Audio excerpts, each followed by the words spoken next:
Iba yung ngiti ngayon ni Patty. Siyempre, lahat ng mga manggagawa. Tama. Bukas, holiday. Tapos Oo. ngayon, sweldo. Ano pang hahanapin Diba? mo? May baon sila bukas. May baon Dahil sila ano, bukas. long weekend na naman Long bukas, weekend, ano? kaya nga. Pero Oo. syempre, yung mga manggagawa na iba, abay, talagang nanawagan sila ng taas, sahod, Oy di ba? na. Kasi nga, ang tataas na talaga ng mga presyuhan ng mga bilihin. Pero, ayun, pinagse-celebrate pa rin natin maski na papaano na meron tayong trabaho, di ba? Bukas baka, di ba may mga lugar po, baka sarado po Yes. yung kalsada dahil may mga Correct. kilos protesta po bukas Marami yung mga magkikilos labor protesta. groups. Correct. Oo. Pero tayo ngayon, Tayo, magdidiwang happy. muna tayo ng kasiyahan. Oo. Kaya tingnan mo, nakaberde ako. Ako, Bertie, ako, colorful. Colorful. Pero pareho tayo ulit sa stripes. Oo, may bakit? stripe. Ayan ba yung ibig Ang sabihin? naman ng yung pants paisley na purple. Purple. Kasi na-inspire diba? ako sa ube natin. Sa ube. Ako naman na-inspire ako kasi sabi ko, Sweldo Day, Yan. Green, Manifest. Pero mga palapad, palapad tayo pareho. Ibig sabihin, maraming Lapad. lapad nararating sa atin. Ano? Mang inasal daw to. Hindi ito yung kulay ng mang inasal. Ano yan? Avocado ito. Oo, avocado at ube kami ngayon. Ube at avocado. Anyway, sarap nun. oo nga, it's a beautiful Thursday morning po. Sana po talaga samahan nyo kami ni Ricky hanggang alas 10. At sana po ay kayo po ay nakapag-almusal na. Kung hindi pa po, nagkakape po kayo ng mainit, maski na mainit ang panahon, or tsokolate, kumakain ng sinangag at tapa, Sarap tuyo, yan. Ka na naman, tosino. Pati. Kasi may budget na ngayon eh. Masarap pa rin Diba? napag-usapan. Kasi pag walang, like kahapon, Pecha de Peligro, baka pandesal lang ang kinakain. Akala nga natin si Direk Jo meron sa ating papandesal Oo nga, ngayon. akala natin may malunggay pandesal. Sabi ni Joymie, hindi pa pumapasok ni Pecha Spot de yung peligro pa. yung sweldo mamayang tanghali pa. Sabi ko, pwede na niyang abunuhin yun. Si Joey ko. Okay, yung mga nakikinig po sa amin sa Radyo Aguila 1062, ayan, magandang umaga po. Kung kayo po ay sa inyong mga sasakyan, ayan magbahan po tayo ng maraming pasensya dahil nga po, balik traffic na eh. Oo, Diba? no? Kapansin-pansin, Oo, balik diba? traffic na talaga. Marami na talagang, kasi 3 linggo, pababa yung presyo ng diesel. Lalo na nga sa diesel, baka marami na ulit yung buwabiyahe ng mga jeep, ano? Yes. So, sana po, tuloy-tuloy yung pagbaba po ng mga produktong petrolyo. Pero, yun na nga, samahan nyo kami ni Ricky hanggang alas 10, yung mga nanonood sa Facebook, sa YouTube, sa kanilang mga cellphone, sa kanilang laptop at iPad. Good morning! Ayan. And today is, of course, Thankful Thursday. Thankful Thursday We have so because- much to be thankful for. Like what? Like ito po! What? Thankful tayo dito dahil sabi mo nga, di ba, lahat tumataas na yung presyo, Yes. di ba? Oo. Pero ito may libre po tayong serbisyong publiko ng Net25. Dahil muli maghahatid ang medical mission at government services ang Alagang Unilab Oh. at Net25 bayanihan sa barangay. Magkakaroon po ng libreng check-up at ilalapit ang mga ahensya ng gobyerno para sa mga pamilyang Pilipino. Kaya tara na sa Barangay Talon 4, Las Piñas City ngayong April 30, 2026, Webes po ngayon, mula alas 7 po ng umaga, nag-umpisa na nga po hanggang alas 2 ng hapon. Oh, diba? I think hanggang alas 2 yan kasi yun yung cut-off. Cut-off. Pero hanggang mamaya basta pa hapon matapos, yan. di ba, lahat ng Oo. mga nakapag-register. So sabi nga natin, di ba, abangan nyo, everyday meron tayong hinahatid ng magandang balita. Tapos kung may mga libre, take advantage. O Oo. diskwento, take advantage. So yung mga dyan sa Barangay Talon, di ba, ano ba yun? Diba? Libre magpa-check up. Tapos may mga libreng paggamot pang binibigay, mga serbisyo. So yung mga ganun, maski na paano nakakatulong po yan sa ating Ay, gastusin. naku, for sure yan. Okay, ito na po ang ating super panalo news. Nako, sa mga coffee lovers. Naku, hindi ko isa naman ka ito yung dyan. topic natin. My Ha? gosh. Ha? Hindi ko akala ito yung topic natin ngayon. Sige, tanungin mo ako. Hindi, ikaw ba'y coffee lover? Grabe! Sa sobrang Grabe. coffee lover ko, nakalimutan ko. Sabi ko, alas 3 na madaling araw. Oh. Bakit tawa pa ako ng tawa sa mga reels ko? Oh. Nag-online check-in, nag-check out, check out. Kasi gising na Naalala gising ko, ka. nagdalawang kape pala ako ng alas 9 ng gabi. Alam mo si Ricky. Ayun, totoo pala yun, ano? Pag nasugatan, hindi dugong lalabas dyan. Kulay kape. Sabi nga lang, anong blood type mo ako? Coffee. Coffee. Ayan, sa mga coffee lovers katulad nga ni Ricky, meron bagong dyan, may Oh. bagong invention. Di ba Oh. tayo mga titas of Manila, titos of Manila, mahilig na tayo sa mga sinisinghot, Oo. yung mga Vips, yung mga ganon Oo, singhot diba? Yung mga ginagano dito sa mga Diba? sakit ng Ay, oo, ulo. gustong-gusto ko yan. Diba? Diba?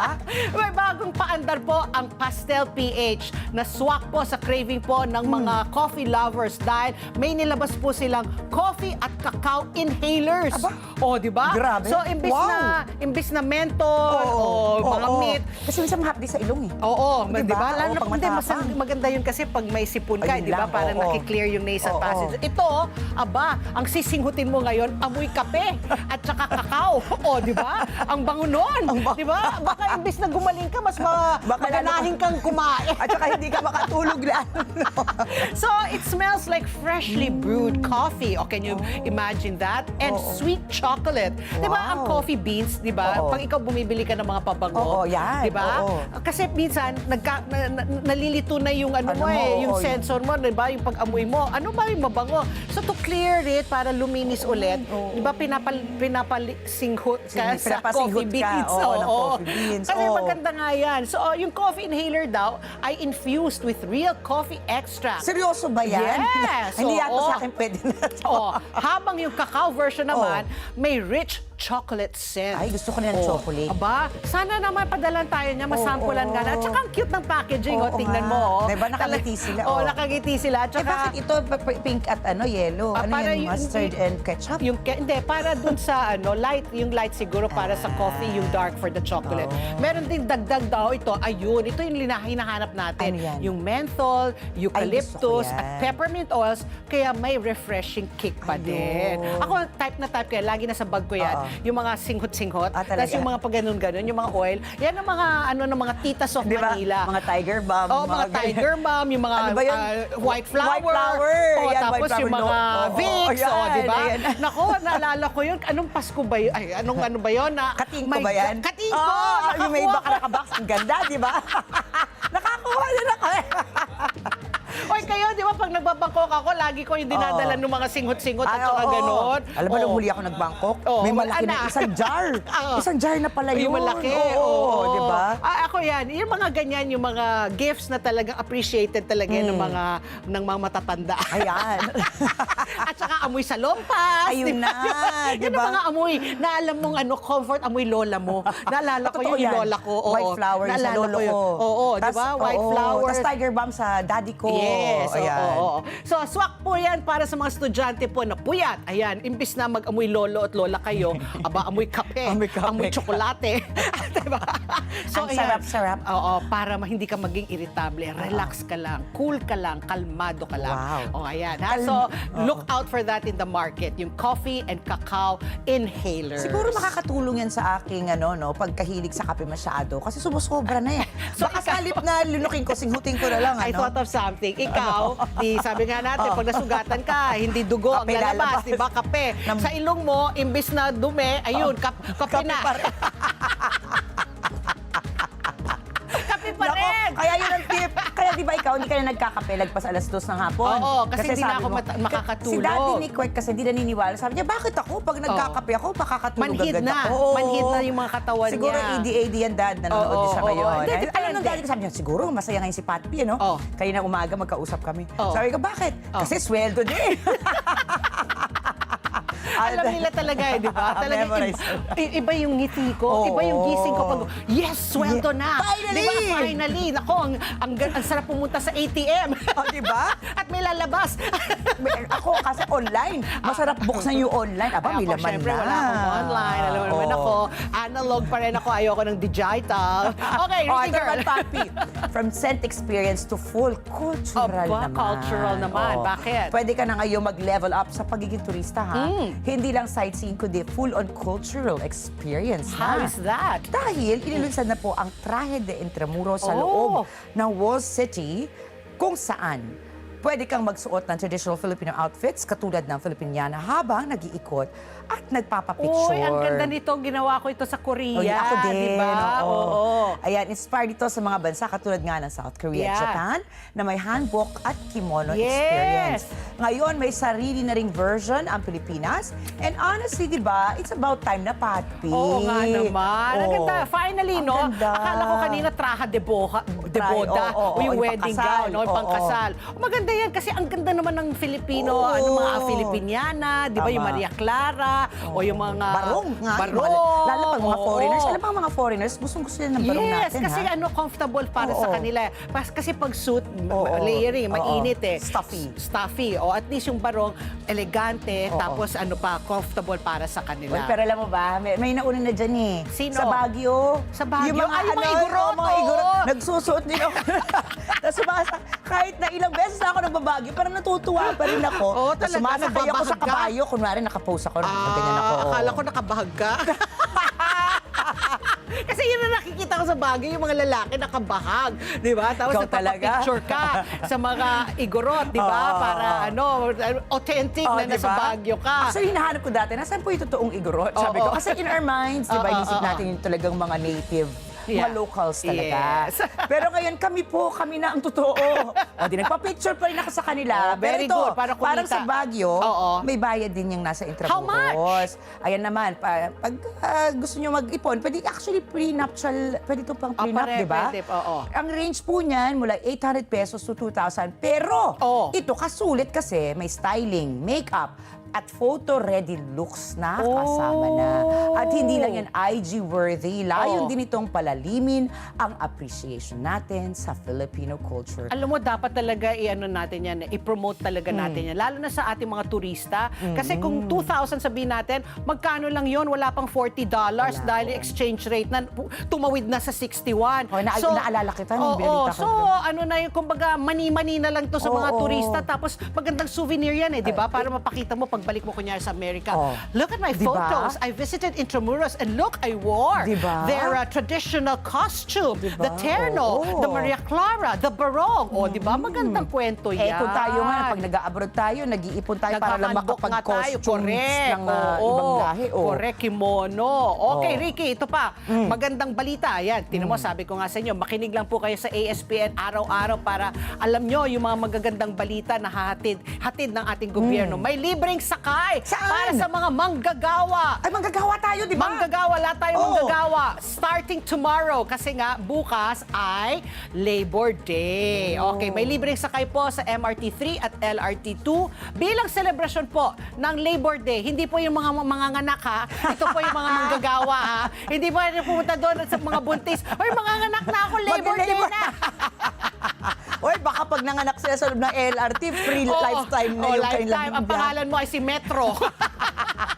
Okay, si Light. Or si Light. Okay, so anyway nga, bukas nga libre pong sakay sa MRT3 at LRT2. Available po yan simula alas 7 ng umaga hanggang alas 9 ng umaga at alas 5 ng hapon hanggang alas 7 po ng gabi. So may window sa hindi buong araw.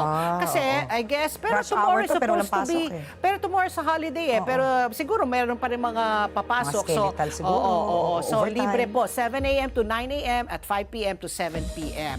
Kailangan lang po ipakita ang inyong valid company ID.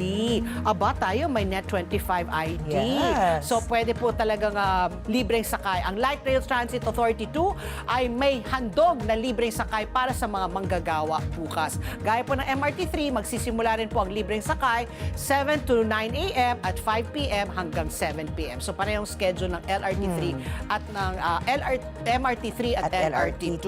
Ayon po sa Department of Transportation, simpleng paraan ito, talaga, simple, para magpasalamat po sa sipag at dedikasyon po ng manggagawang Pinoy. Mabuhay ang manggagawang Mabuhay Pinoy! tayo, Patpi! Mabuhay talaga tayo. Sweldo talaga. Ayan. Okay, today, what is the weather going to be like, Ricky Girl? Ito na po ang status ng panahon natin ngayon. Makaka-apekto pa rin po ang easterly sa ating Easterlies. bansa. Oo. Magdadala ito ng maulap na kalangitan na may isolated rain showers o thunderstorms sa Dinagat Island, Surigao del Norte, Surigao del Sur at Davao Oriental.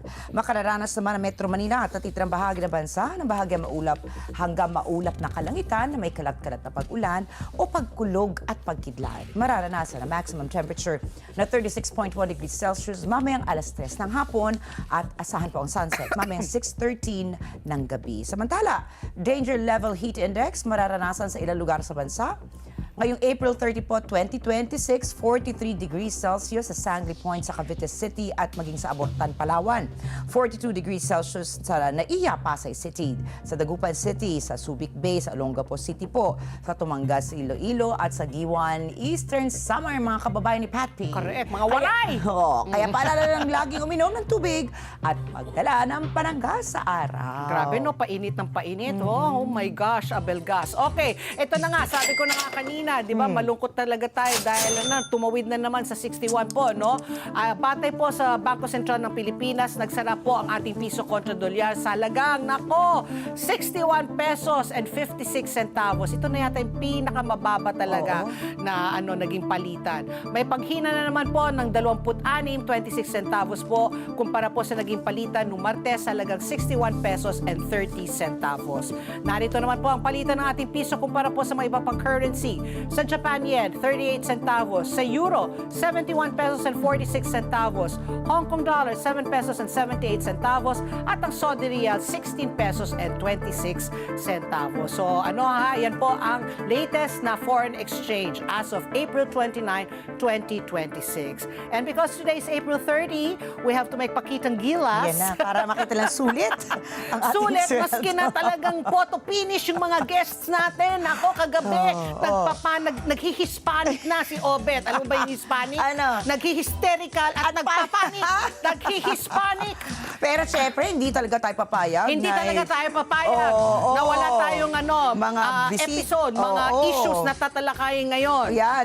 Para araw-araw po, nakasama nyo kami, sabay-sabay po tayong lalong tumalino Correct. sa ating pong, mga nangyayari sa ating kapaligiran. Kaya naman, ang issue number 1 po natin, dahil tuwing Abril nga, dinaraos po ang Parkinson's Awareness Month upang palawakin ang kaalaman na yan na nga at Yes. kamalayan, ang katalinuhan po natin tungkol sa sakit na ito, mga sintomas nito at mga paraan upang mabigyan ng suporta ang mga taong may Parkinson's. Ano ba talaga ang Parkinson's disease at paano po nito naaapektuhan ang utak at galaw ng tao? Gaano kahalaga ang maagang diagnosis at paano nakatutulong ang Parkinson's Awareness Month sa publiko? Sasagutin po yan mamaya ni Dr. Alejandro Bimbo Diaz, isang neurologist and psychiatrist at the same time. Di ba yung poster boy ng Parkinson's, is, remember Michael J. Fox? Di ba? Talagang gwapo-gwapo niya. Diba? Tapos parang he Yung got Back to the Future? Back to the Future. Crush na crush ko siya dun Crush dati. na crush ko rin siya. Tapos parang very early in life, parang in his 50s lang, he started suffering from Parkinson's. And then, there was this series that I just watched sa Apple TV, yung Shrinking, starring Harrison Ford.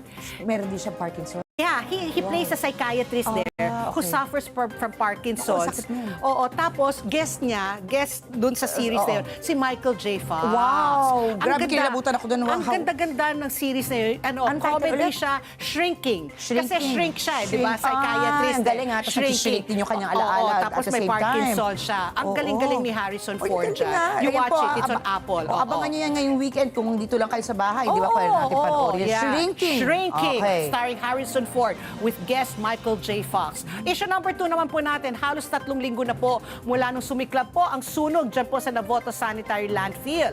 Ngunit patuloy pa rin po ang operasyon para tuluyang masugpo ang usok mula sa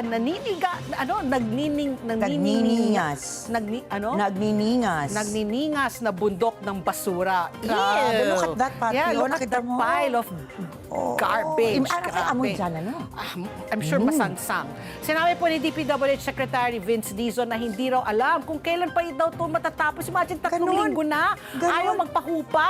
Makibalita po tayo sa status po ng Navotas na sanitary landfill. Makakausap ulit natin ang Navotas City Mayor, ang napakapogi na si Mayor John Ray Chanco. Yan po ang issue number 2. Issue number 3, girl. Samantala po, patuloy ang ating pagtalakay sa umano'y irregularidad at posibleng state-sponsored cartel sa sistema ng agricultural importation sa Pilipinas. May aligasyon sa Department of Agriculture na gumagamit umano ng pribadong kumpanya sa pag-aangkat ng bigas at kahilintulad na issue sa sugar importation noong 2023 na nagpapakita ng kakulangan sa transparency at maayos sa proseso. Kaya pag-usapan po natin ito, kasama natin mamaya Si Raul Montemayor mula po sa mula sa Federation of Free Farmers Cooperatives Incorporated at siya po ang national manager dito. Eh, di ba kasi the other day, nakausap lang natin si former Yusek Fermin Adriano. Oo, Pinag-usapan oo. na natin itong Planters Incorporated. So parang take two ito para mas malalim natin kasi nga representing talaga siya yung farmers. Oo. Paano nakaka-apekto to sa mga magsasaka natin? So ayun, ang mga issues na tatalakayin po natin ngayong umaga. Kaya samahan nyo kami ni Ricky Girl hanggang alas 10 at magbabalik pa po ang ASPN. Ano sa palagay nyo?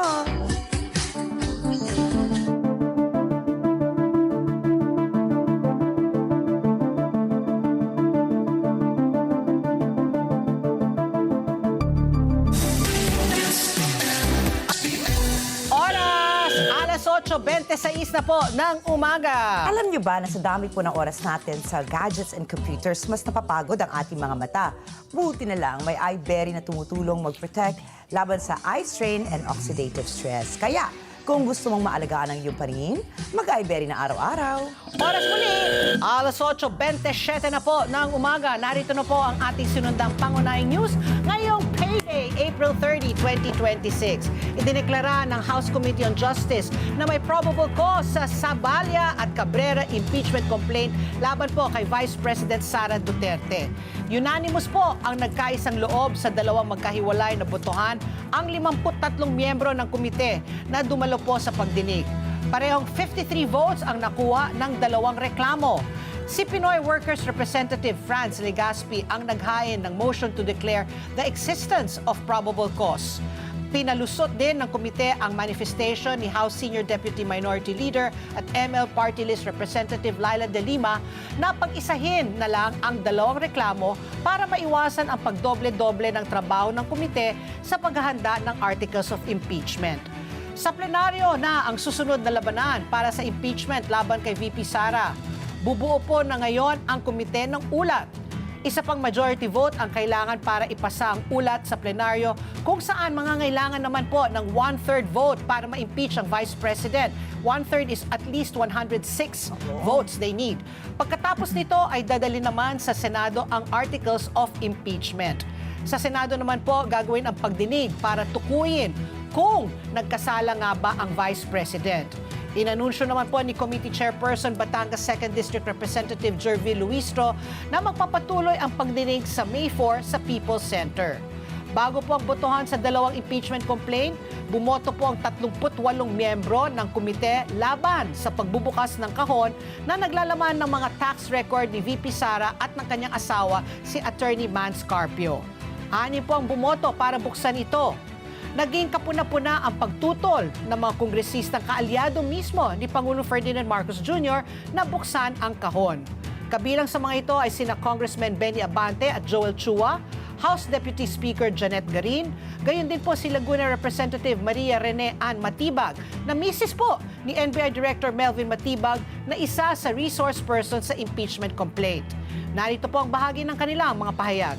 Keep it sealed right now.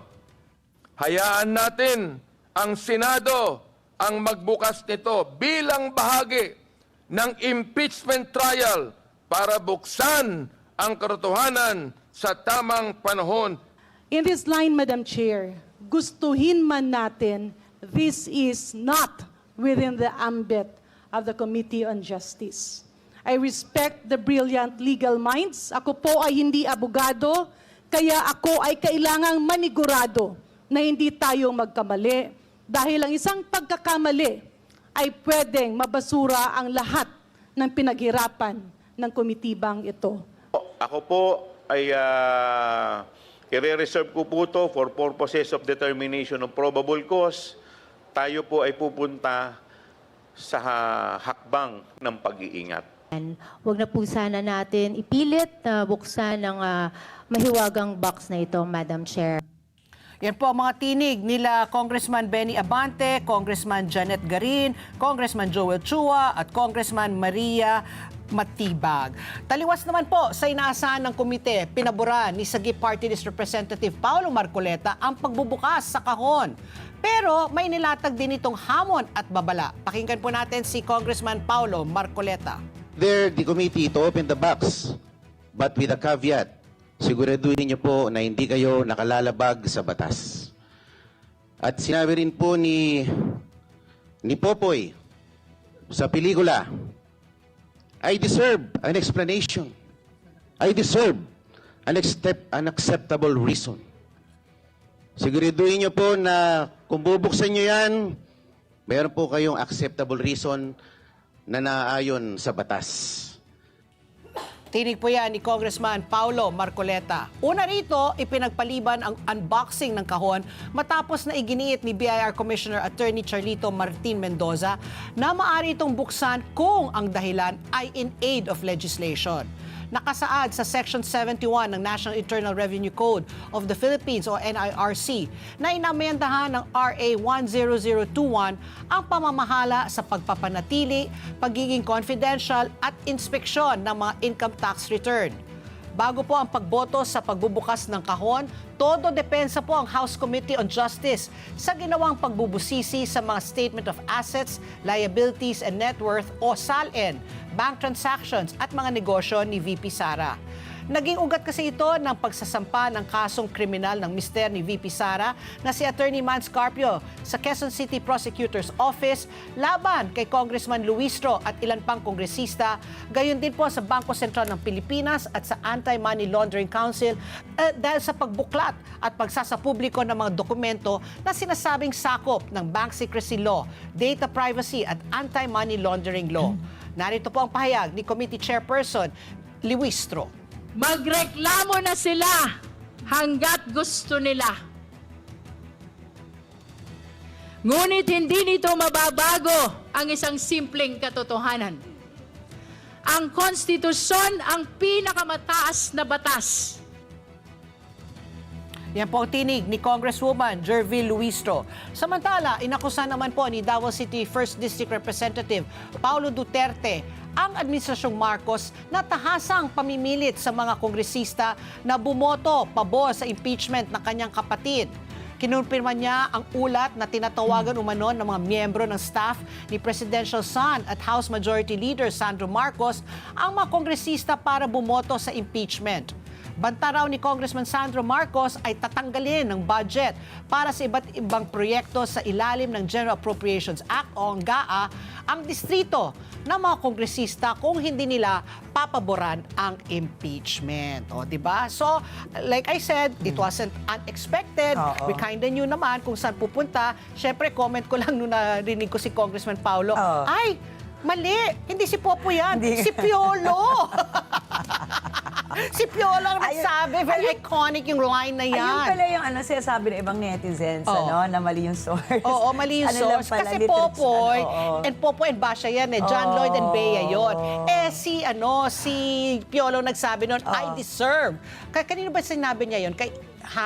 Kay Tony Gonzaga. So, Dapat maling pala pelikula. nag-consult sa'yo si Pong. Parehong Star Cinema yan. Ayan, okay. Oras, alas 8:34 na po ng umaga. Sa aming pagbabalik, nako, ito, pag-usapan po natin ang Parkinson's disease. Makakausap po natin si Dr. Alejandro Bimbo Diaz.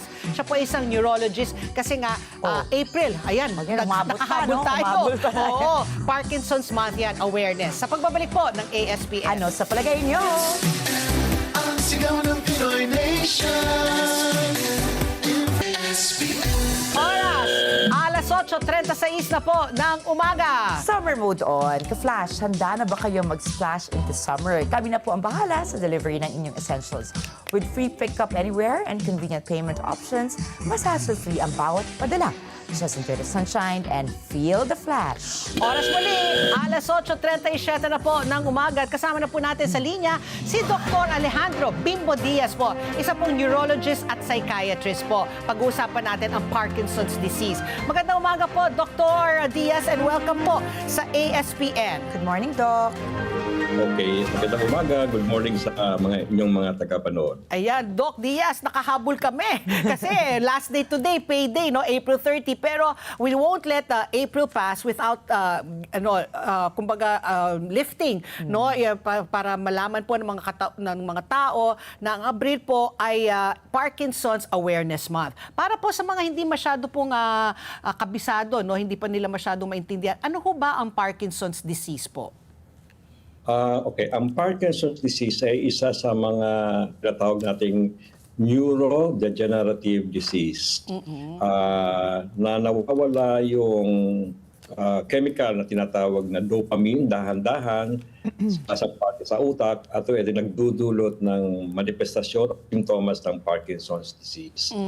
Ang common na nag-uumpisa niyan, sa umpisa pa lang, usually kalahati muna ng katawan, nagkakaroon naman mapapansin na nanginginig, tinatawag nating nanginginig pag nagpapahinga, pag may gumagalaw. Ang tawag natin dyan, tremors at rest. Kung saan yung iba, hindi masyadong prominent ang tremor pero bumabagal ang galaw. Dati mabilis, maliksi ang galaw, kunyari ng paa o kamay, tipong bumabagal. Ang tawag natin asymmetrical muna. And then dahan-dahan, patabila na maapektuhan na yan. So, importante kasi early screening kasi. Early diagnosis, early screening, ay siyempre mapapabuti natin ang paggamot. Kaysa naman na makita namin na medyo advanced na, medyo mas mahirap. Lumala na. Okay. Doc, sino po ba ang mga pinaka-susceptible po na magkaroon po ng Parkinson's? Is this genetic po ba? Hereditary po ba siya? O dahil po din sa kapaligiran po? Magandang katanungan yan. Yung mga genetic, yung may genes, hawa-hawa, ay namamana, namamana, ay usually nakikita namin sa mga mas bata, mga age 20, 30, pero yung sporadic na tinatawag na idiopathic Parkinson's disease, usually sa may mga edad na, mga age 45, 50, 60, gano'n. So kaya nga yun ang kaakibat ng mga Alzheimer's disease, no? Yung dalawang yan ang top 2 neurodegenerative disease. However, ang datos ngayon sa buong mundo, mukhang isang Parkinson's ang isa sa pinakamabilis dumadami na fastest growing neurodegenerative disease. Why is that so, Doc? Bakit nga po ba? Kasi nung unang panahon naman parang, I don't know if it's just that we are more aware nowadays or talaga pong dumadami, lumalaki po yung datos natin sa nagkakaroon ng Parkinson's. Ano po yung dahilan po? I think it's multifactorial. Number one, siyempre humahaba ang buhay ng tao. Mas less nang namamatay sa heart attack kasi gumaling na paggamot sa cardiology, ganon. Yung stroke naman, konti na namamatay, kaya disabling sila, ganon. So, in other words, yung buhay humahaba. So, therefore, yung utak natin, yung nervous system ay mas na-influence, na-expose sa mga other possible na pwede magpa-develop ng Parkinson's disease. For example, environmental, no? Yung exposure to certain fertilizers, pesticides, yung air pollution or air quality, sedentary life, yung unhealthy lifestyle. Okay. Lahat ng mga ito pwede maging contributory. Walang single na-identify na magkakos ng Parkinson's sa idiopathic or yung sporadic na tinatawag na Parkinson's disease. Pero pag may gene na tinatawag, may hereditary, meron silang na-identify na certain gene at protein. Yan ang nag-aaralan ngayon kung pwede masilensyo yung gene na yan para yung abnormal na nag-crumple ba, nag-misfold na tinatawag yung alpha-synuclein protein, ay kung ma-detect yan genetically, maaga pa lang ay pwedeng masilensyo na yung gene na yun para yung taong yan na susceptible dahil mana-mana sila ay hopefully mapigilan ang pag-develop ng Parkinson's disease. Dito sa mga genetic. And that's only about, sabihin natin, 10 to 20% of the hereditary type of Parkinson's disease sa mga younger individuals. So Doc, kasi karamihan, kadalasan narinig po natin yung mga nagkakaroon po ng Parkinson's disease, yung mga may edad na, parang mga senior citizen and above. Pero meron na tayong mga, I guess, cases na mga mas bata. Pag kayo po ay nagkaroon po, na-diagnose na po kayo ng Parkinson's disease, hindi na yan po pwedeng i-treat, na pwedeng mapigil yung mga tremor na sabi nyo nga, irreversible na ho ba yun? Talagang you can only manage it. It's not something that you can be cured from. Paano po yun? Ano ba yung magiging lunas kung kayo po ay may Parkinson's? Yeah. just like other chronic diseases, ang Parkinson ay isang chronic neurologic disease. So, walang cure.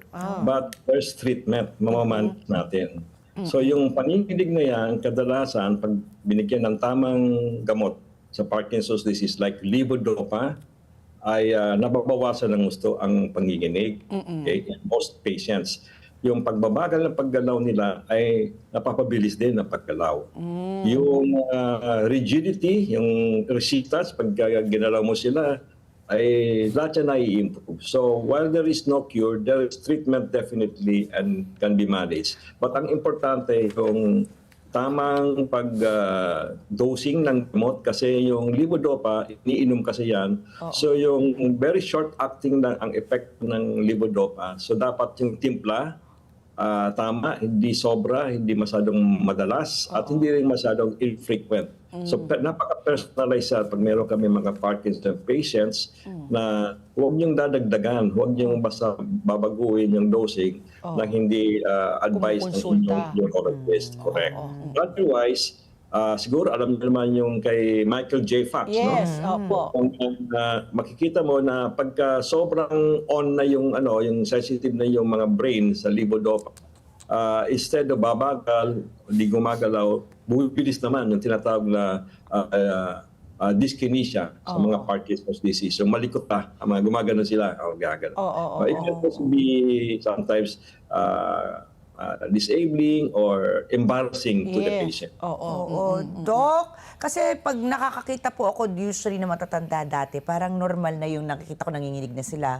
Maybe it's just part of aging, no? I'm sure marami po sa ating mga senior citizens lalo na yung kinakabahan na ngayon. Ako baka sabihin lang, may Parkinson's na ako. Kasi parang for me, lumaki ako normal na may ganun. Kasi siguro tumatanda na o gumagano.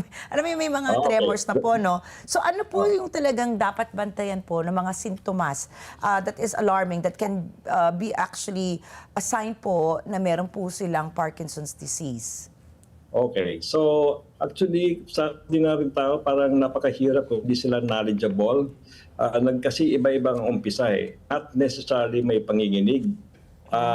Kasi ang panginginig o tremor, nakikita rin sa ibang condition. For example, essential tremor, o mga ganon, thyroid diseases, hyperthyroidism, anxiety, nervous, o paano pa, physiologic tremor na tinatawag. Or even pag mayroong neuropathy, nerve problem. So napakaraming causes ng tremor. Pero ang characteristic kasi ng tremor o panginginig ng somebody with Parkinson's, kung kailan rested, kung walang ginagawa, nakapatong lang sa o naka-extend, lang, hindi yung may ginagawa. Pag binagalaw nga na, nawawala nga eh. Doon pag walang ginagawa, tinatawag natin resting tremor. Particularly tinatawag na pill rolling, parang nag-roll ng pill, gano'n. Yan ang characteristic ng Parkinson's disease. Kung minsan, siyempre hindi ko naman if you go back to their history, before lumabas yung motor symptoms ng Parkinson's disease, balikan mo sila, may dalawang symptoms na very frequent na nakikita namin sa kanila. Number one is constipation. Yes. Years before, parang balikan mo, nako-constipate ka, dati na nako-constipate. Pangalawa, sa pagtulog. Kumisan, pagtulog sila, napapansin ng partner, asawa nila, pamilya nila, nananaginip ng gumagalaw. Parang nang-aaway, ganyan. Ang tawag natin, rapid eye movement behavior disorder, o REM, REM behavior disorder, pagtulog sila. So, kunyari, meron kang ganyan, may constipation, REM behavior disorder, mga ganon, napunta sa amin, we'll start digging in more, screening for possibility of Parkinson's disease. Now, in some countries, meron na gano'n na special imaging ng brain, yung mga PET scan, mga gano'n na may ginagamit na chemical na para matracer, para makita kung nawawala na ba yung dopamine sa brain, tinatawag nga DAT scan na tinatawag. So wala pa tayong ganyan. So symptomatic lang tayo. But I think ang importance prevention is active lifestyle. Okay, yung diet, avoid ultra-processed food. Sa lahat ng kasakitan kasi, isa yan sa nakikita namin, physical activity, good sleep, yung gano'n ba? And then, ano pa? Healthy lifestyle talaga, Doc, no? Oo, pero... Oo. Basically, ganun eh. Oo. Oo. Doc, I was just wondering, no, aside from yung mga tremors, what else, if you have Parkinson's, what else do you suffer from? Ano rin ho ba kayo, sabi nyo nga, mga symptoms, early symptoms, no, constipated, hirap matulog. Pag ikaw ay may Parkinson's, ano pa mga ibang mga sakit na dinadaing mo, no? Ikaw ba laging pagod kasi nga you cannot you can control your so does that make it you tired? What else? What else do you suffer from aside from the shaking, the tremors? Yan naman ang tinatawag natin mga non-motor symptoms. Okay. Yung kanina na sinabi ko, yung triad, yung tatlo, tremors, okay, pagbabagal o bradykinesia, pagkalaw ng mabagal ng movement ng katawan, rigidity, tapos advanced on postural imbalance o TRAP, TRAP. Tremor, rigidity, akinesia, postural instability. Yun ang symptoms ng motor symptoms. Okay. Meron na din yung mga non-motor symptoms. Ang common dyan, sinasabi mo, fatigue, parang pagod, tapos anxiety, depression, yung mga ganun. Sometimes may mga pain sila sa katawan nila, sa muscles nila. These are what we call non-motor symptoms that can equally be disabling to the patient. So we, like me, for example, a neuropsychiatrist, I usually address that also, yung psychosocial impact sa pasyente na may Parkinson's disease. My follow-up question there, Doc, is is there a way to slow down Parkinson's? Like, sabi nila, ang Alzheimer's, dapat nga active lifestyle. Tapos, I don't know if it's true, no? Magbasa ka daw ng gumawa ka ng word games, di ba? Yung, kunyari, ikaw ay nanonood ng mga teleserye, yung subtitles, nakakatulong daw yon. Yung Parkinson's, pag ikaw po ay papunta na doon, is there a way to slow it down? Do you also recommend that they, do word games, I don't know, active lifestyle, running or whatever, just to slow it down? Yeah. For now, very complex kasi ang Parkinson's disease. Merong Parkinson's disease na stable lang, matagal, na hindi mo, marami akong pasyenteng ganyan na hindi ko nga dinadagdagan yung gamot nila, basta ina-advise ko sila na maging physically active, at kung tamad sila, di parang nahihirapan sila, I refer them to physical therapist or rehabilitation for a dedicated, targeted therapy, mga exercises for Parkinson's disease, yung ganun ba. At meron din naman mga rapidly progressive.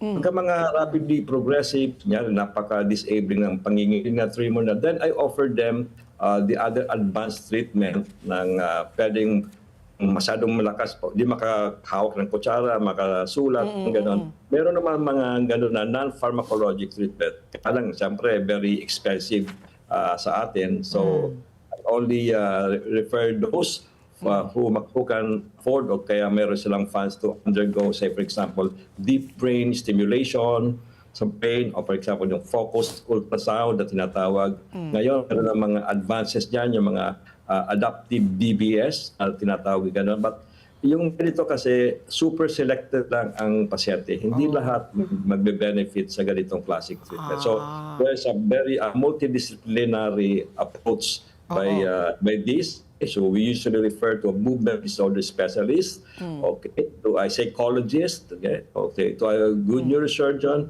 and then we talk about it kung ito ba patient is a good candidate, hindi lahat ay candidate for that.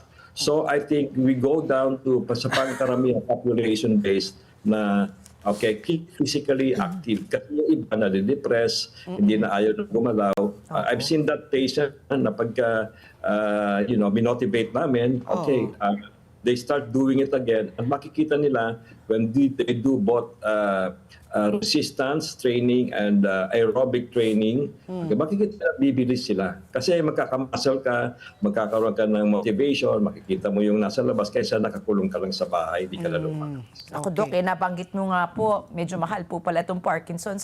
Sa katunayan, para pong pag narinig kong Parkinson's, parang sakit mayaman siya eh. Kasi parang ang una ko po siya narinig naman, Pat P, tsaka Doc, yung natandaan niyo po ba yung TV series na House? House. Oh. Yung pong magaling na doktor. doktor, Oo, yeah. di ba? Siya yung yung hindi akalain ng mga taong sakit na pa nito, nalalaman itong magaling na doktor na itong si House. Pero kahit po doon sa serye na yun, nakita ko po na medyo mahal. Ngayon po na mas lumalawak na po yung kaalaman po ng nating mga Pilipino na marami rin po palang apektado dito. Ang tanong po, mahal po ba ang mga gamot dito sa Parkinson's? At ang mas mahalaga po, since sa naman ng Pilipino, supposedly ay PhilHealth members, meron po bang tulong ang PhilHealth sa mga po dumaranas po ng Parkinson's? Yes. Two answers for that. Number one is, marami na tayong available na mga branded generic medications na hindi lang yung mga tinatawag natin original or innovator drugs. Marami na. At hindi lang levodopa, pati mga dopamine agonists na tinatawag. May mga patches kami, depende sa pasyente. At marami na rin nagpapa-ano sa akin, medical certification for medical assistance para makakuha sila ng gamot sa kanilang local LGU na tawag o sa clinic nila. And I think some of these agents are being made available sa Philippine National Drug Formulary. Okay. May last... Prove yan. Okay? Oo. Then pwede nilang makuha ng... May mga certain na gamot pwede nilang makakuha ng assistance. Okay. May last question na lang, Doc. Marami ho bang mga Pilipino ang who suffer from Parkinson's? Mataas na ba yung rate natin? Would you have an idea how many people suffer? I don't know the exact or the prevalence of current Parkinson's disease in our country right now. But as I said, when you reach a certain age ng mga 65, 70 and above, tumataas na talaga ang incidence and prevalence ng Parkinson's disease. Ang nakalimutan ko sabihin, may mga certain foods like coffee, no? Yung black coffee, walang sugar, meron nakita silang datos na it can actually protect the brain from developing Parkinson's disease. Black coffee. Black coffee. Dapat walang sugar. Pwede, hindi rin naman sa Parkinson's, pati sa Alzheimer's nakitaan nila. Yes, correct. Yung mga certain na neuroprotective effect na tawag. Ayan, ako black coffee ako may talaga. May phone question lang po ako. Sige, Kasi nga, sabi ko na nga ba, marami pong matataranta ngayon dahil nga, di ba, marami rin po tayo nakikinig na siguro nakakaranas sa ibang sintomas. Saan po nila daw kayo pwedeng mapuntahan po, Doc? Okay. So may mga clinic naman ako sa 3 syudad, sa Pasay City, sa San Juan de Dios Hospital, sa May Rojas Boulevard, sa Manila, sa University of Santo Tomas Hospital, UST, Quezon City, sa St. Luke's Medical Center. Ayan, okay. Nako, Doc, maraming salamat, no? Talagang lumawak na po yung... Ihabol sa inyo. Sandali lang po. Okay, go ahead Next month po kasi, dahil kung ang Philippine Society of Hypertension President, next month, May, will be already Hypertension Awareness Month. We'll invite you again. Hypertension Month Pwede naman. natin discuss yan. Kasi yan ang #1 killer all over the world. Silent killer, ika nga. Yung hypertension. Baka, Yung Doc, alta presyon. next time dito ka na po sa studio, mag-guest na lang po kayo dito, Doc Diaz. Maraming salamat po. At sana po, nakatulong po kami para po talagang itaas ang kamalayan po ng mga Pilipino tungkol po sa Parkinson's. Thank you very much, Thank Doc. you. Maraming salamat po sa pagkakataon sa inyong dalawa. Ayan Thank you po. Si Dr. Bimbo Diaz, isang neurologist at psychiatrist. At ang oras po, alas 8:56 na po ng umaga. Tuloy-tuloy pa rin ang ating pagbabalita. Hindi na po ikinagulat ng legal team ni Vice Presidente Sara Duterte ang pagdedeklara ng House Committee on Justice na may probable cause para ma-impeach ito. Inaasahan na umano nila ito base na rin sa naging direksyon ng proceedings. Iginiit nila na lumampas ang proceedings ng House Committee on Justice sa pagbusisi ng mga verified complaint at mga supporting attachment ng mga ito. Mula na umpisa ay tinututulan na ni VP Sara at ang kanyang mga abogado ang House Inquiry. Binigyan din nila na labag sa konstitusyon ang anumang mini-trial sa antas ng komite dahil sa Senado lang nila nakaatas ang paglilitis. Tulad sa mga naunang pagdinig, hindi rin dinaluhan ni VP Sara ang pagdinig kahapon. Sa isang social media post, makikitang dinaluhan niya ang paglunsad ng isang pop-up exhibit sa San Pedro, Laguna. Noong April 23 naman, inanunsyo rin ng kanyang defense team na hindi dadalo si VP Sara sa pagdinig dahil sa mga issue sa jurisdiksyon. Ayon sa kanyang tagapagsalita na si Attorney Michael Poa, bahagi ng kanilang legal strategy ang desisyon ni VP Sara na hindi dumalo. Tiniyak ng depensa na lubos silang tutugon oras na umabot ang impeachment sa ituturing lang tamang forum para dito ang Senado bilang impeachment court. So malalaman natin, no? I think, if I'm not mistaken, no, sabi nila May 9 ba? Doon na nila ito i-discuss sa plenaryo. So kung makakuha ng 106 votes sa plenary, iakyat na sa Senado, tapos sa dating sa Senado, kailangan, May 4. May 4. Pagdating na sa Senado, 2/3 naman. So dapat 16 votes. Diba? Tingnan natin kung anong mangyayari. At sa ibang balita, handa na daw ang sektor ng mga manggagawa, kasama po ang mga kawani ng gobyerno para sa ikinakasang malawakang kilos protesta sa araw ng paggawa bukas, May 1, Labor Day. Nais nilang kalampagin ang Administrasyong Marcos dahil umano sa patuloy na kawalan ng aksyon sa kanilang mga hinaing at panawagan. Puna ng mga leader ng mga unyon, parang walang ginagawa si Pangulong Ferdinand Marcos Jr. para sa labor sector, partikular po sa pagpapataas ng sahod, gayong malawakan naman ang korupsyon. Partikular nilang isusulong ang panawagan para sa 200 pesos na daily minimum wage hike, ang pagpapalawak ng income tax exemptions at ang pag-aresto sa mga korap na opisyal ng pamahalaan. Naghahanda rin po ang mga grupo ng mga empleyado ng gobyerno para ipanawagan ang pagtaas ng sahod, lalo pat dapat ang gobyerno mismo ang nagpapatupad sa probisyon ng saligang batas na may layong wakasan ng ENDO o yung sistema ng end of contract. Inihanda ng iba't ibang labor group ang kilos protesta sa Mayo 1 na magsisimula sa Welcome Rotonda sa Quezon City.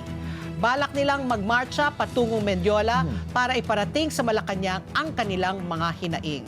Ako, ang thoughts ko lang dito, reasonable ang hinihingi nila. Diba? Jail the corrupt officials, itaas naman talaga ang sahod dahil pataas talaga lahat ng tapos tax exemption. Diba? At least maski na yung 500, or sabi nga diba ni Mon Abrea, 1 million.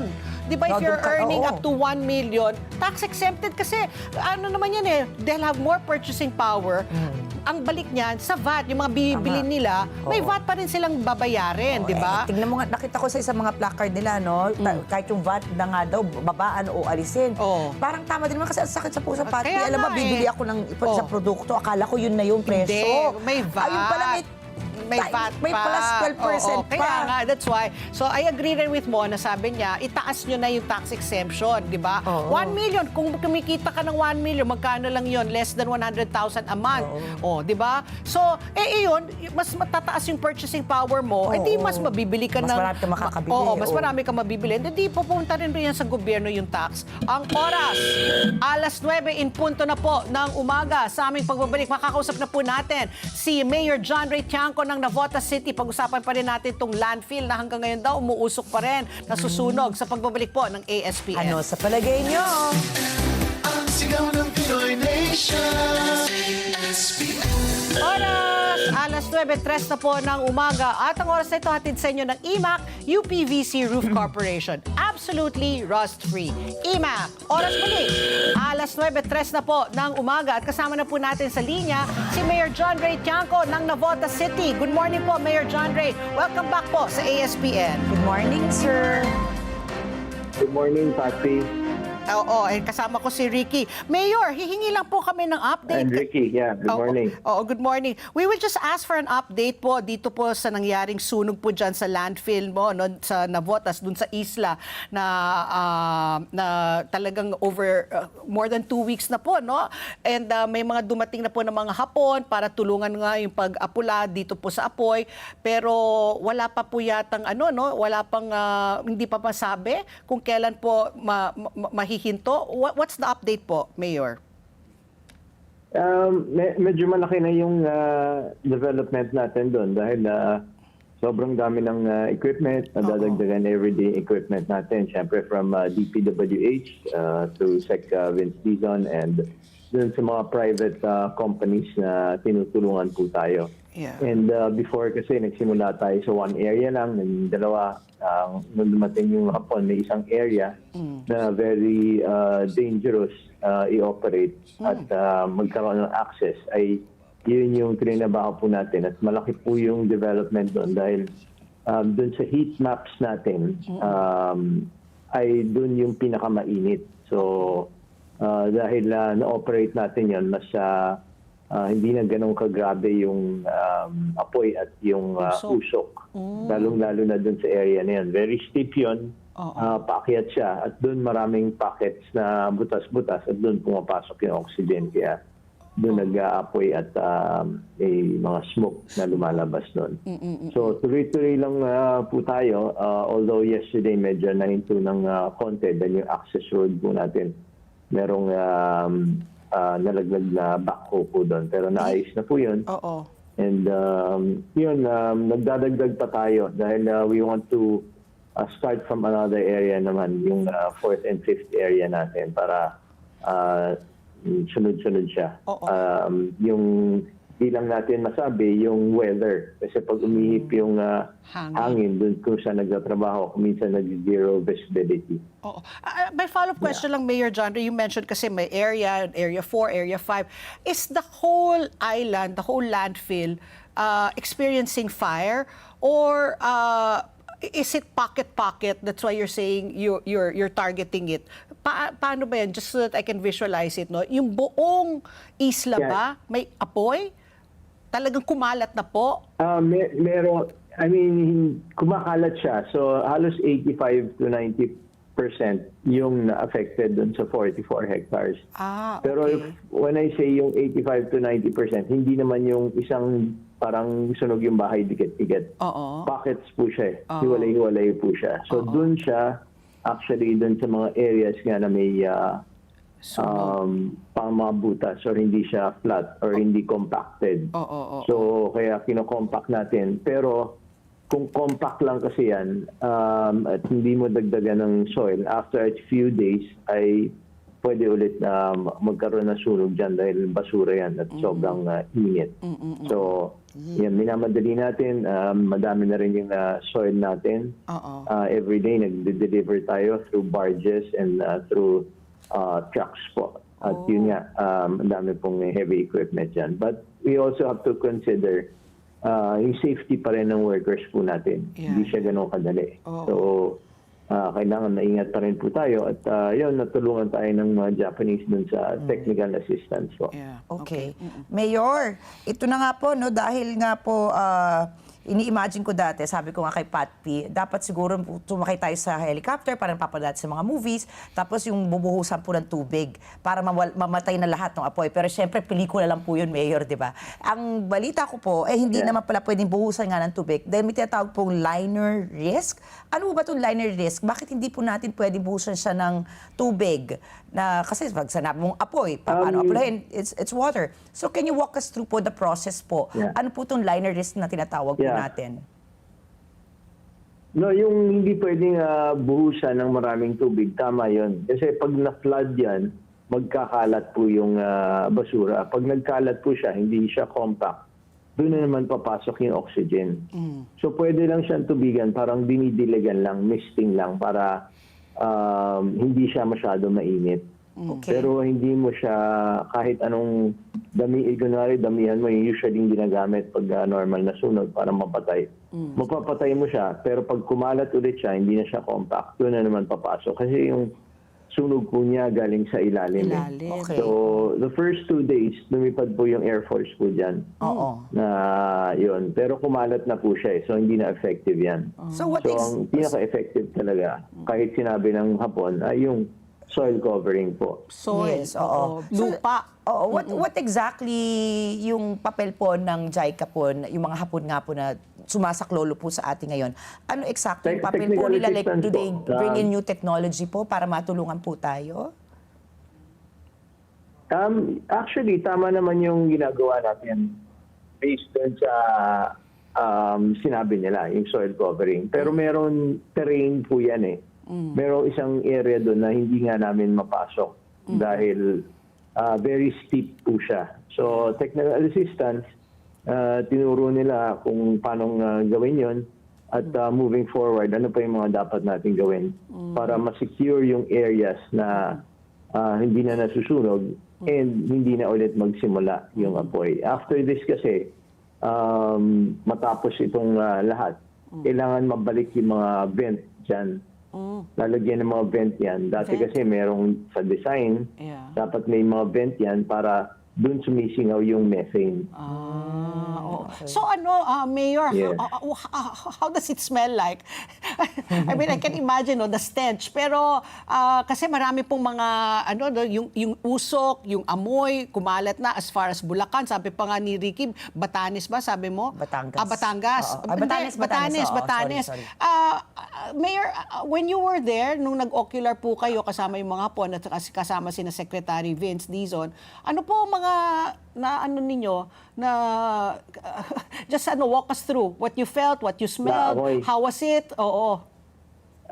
Actually, halos everyday po ako nandyan eh. Ay, So, okay. tinitingnan ko yung operations halos everyday. Oo. So, depende po. Depende sa ihip ng hangin. Pero malaki na yung improvement niya. Yun nga. And since Friday, yung report ng DNR, kasi everyday sila nag-air quality sampling. Oo. So, yung 2.5 na sinasabi nila, since Friday, okay na yung air quality natin. Oo. Except nung last week yata, Valenzuela na lang. At merong portion ng Bulacan. Pero today, nakita ko, lahat good and fair na eh. So, ibig sabihin, malaking Na-control na. improvement na po yan. Although, just imagine, it's 44 hectares. And yung sinama namin yung media doon, nakita naman nila yung terrain eh. Hindi siya flat eh. Yeah. Biglang may bangin siya. So, tapos basura siya. Malambot siya. So, hindi mo pwedeng basta pakonti-konti, papatigasin mo muna yung dadaanan ng heavy equipment bago siya tumuloy. Doon hindi, baka bumagsak yun. At matabunan ng basura. And different portions nga, yun yung tinuro sa amin ng hapon. Yung iba naman, galing sa bottom. Kasi meron na kaming incident kong picture dyan, yung sa ibabaw, medyo malaking area na. Hindi ka pwede, delikado kasi yung pababa. So galing bottom, tapos stage by stage, lalagyan mo pa ng access road yun para makadaan yung mga heavy equipment. Tapos yan parang rice terraces siya. Floor by floor, paakyat ka. Step by step. Terraces, oo. Sorry, correction, Pat P. It's Bataan. Bataan, Oo, kasi mas malapit sa Batanes, medyo mag-airplane pa tayo. Pero ay nga sa Limay, nga, natandaan ko yan, meron na po mga nagreklamo tayo dyan sa Bataan. Pero ito nga po, Mayor, tama Yun po ba? nga yung problema kasi, pag mayroong masamang air quality sa ibang lugar, Sa inyo siyempre ang alam nasisisi. lahat na susunog yung sa landfill. Like last week, parang meron yata sa nangyari for a few hours sa Pasay. So parang natuturo yung Sa inyo na rin. Navotas landfill. Pero hindi lumabas kasi sa news, merong 10 hectare na bushfire doon sa Las Piñas eh. Mas malapit yun. Baka naman. Doon ang Baka galing. naman hindi sa inyo naman. Doon ang galing yun. Oo. Okay, ito Kaya Mayor. lang, walang may alam nun. Opo. Sir, kasi nga po, di ba, sabi nyo nga po sa amin dati, na ikwento nyo na this is a private property, kumbaga, private venture po ito.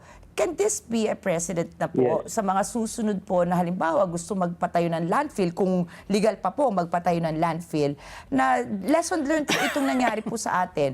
Dapat po ba magkaroon na po ng higit po na papel ang local government po sa mga ganitong klase ng mga ventures in the future? Well, yung landfill po na yan, it's been there for 20 plus years. Wala naman kayo narinig na nangyari na ganyan. Okay. So, ang nangyari kasi, inabandon nila and hindi nila tinapos yung closure plan. Ibig sabihin, kung na-maintain siya, hindi naman dapat mangyari yan. Kasi kung mangyari yan, konti pa lang yung apoy or yung usok, Napulaan mapapatay na agad. Yeah. Ang problema, wala nang doon, tao. nag-maintain, tinanggal yung mga gamit. So, kumalat na. Yun yung problema. And although, private yan, syempre, galing naman dun yung DNR, sinabi naman nila na pinag-aaralan na ng Solicitor General yung mga violations. Hindi naman namin pwedeng hintayin na umakto yung private na bumalik doon at mag-rehab. So, we just have to act on it dahil merong affected affected na yung environment, affected na rin course. yung public health. So Mayor, itong pagpunta dito mga hapon, libre ho ba yan? Babayaran po ng gobyerno, ng Navotas, LGU? Magsasampa ho kayo ba ng kaso laban po dito sa private company na ito? Ano po ang mga plano? Yeah, yung sa Japanese po ay tulong talaga nila yan. Kasi sabi nga nila, very grateful po sila. At meron silang experience sa landfill. So marami silang landfill rin po dati. So kaya sila nagpadala at grateful sila dahil nung nag-disasters rin po, nagpadala rin tayo ng delegation. Lalo na yung mga nurses po. Tumulong rin po dun sa Japan. So, since may expertise sila, kaya sila pumunta dito. With regards dun sa case nga, so galing din dun ng DNR, si Sec Mitch Cuna, at nung tinanong siya, sabi niya, yun nga, nasa Solicitor General na yung mga files, mga papers, at yung para sinabit na nila para malaman kung anong pwedeng kaso dun sa private operator. Kasi nakakagalit naman yun, inabando na lang nila. Pero no? Mayor, yung trabaho po dyan, kasi sabi mo nga, no, everyday, di ba, may mga tao doon. Is it, what's the work? 8 to 5? I mean, how many hours is spent trying to put out the fire? Yeah, what we did now, merong shifting siya para mas matagal. And to consider rin, syempre, sobrang init kasi doon eh. Imagine niyo, wala namang mga puno doon. Tapos ang init ngayon, kuminsan nag-40. So, nagsishifting tayo. So, merong, lalo na yung mga sa DPWH, 6 to 12, then 12 to 6. Pero para mas marami tayong ma-accomplish. Hindi natin, pag medyo madilim kasi, hindi naman tayo makakatrabaho. And yun, like, I think that was 2 or 3 days ago, we had to stop earlier, like at 4, kasi nagbago yung ihip ng hangin. So lahat talaga ginagawa natin para mapabilis, dagdag ng equipment, dagdag ng tao, dagdag ng soil.